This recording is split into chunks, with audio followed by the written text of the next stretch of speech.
Là, je suis en train de faire une assiette de service qui est inspirée des outardes.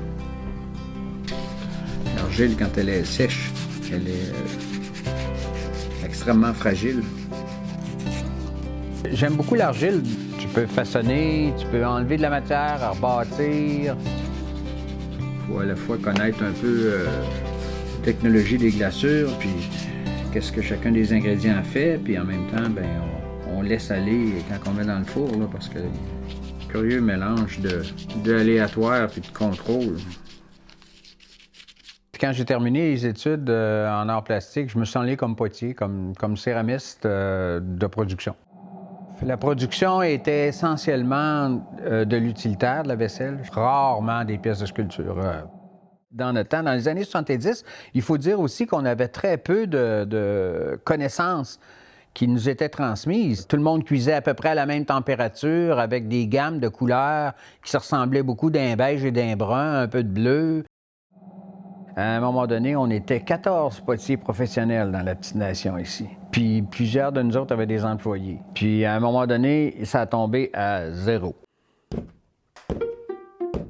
Présentement, mon travail avec l'argile, c'est comme dans 2 sphères. Une qui est l'exploration des formes quand j'ai un bâtiment en tête, puis un autre qui va être des pièces utilitaires, mais des pièces uniques.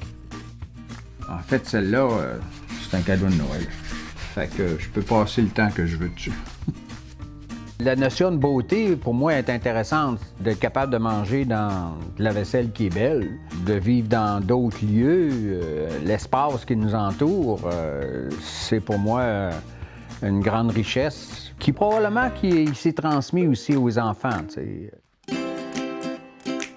Mon père a souvent dit aussi à quel point la beauté est importante dans le quotidien, puis ça, je pense que ça m'a beaucoup influencée. Quand je suis arrivée autour de 18 ans, bien, j'avais une job-in que j'aimais pas trop, puis mon père avait arrêté la poterie à ce moment-là, mais il y avait encore tout l'équipement.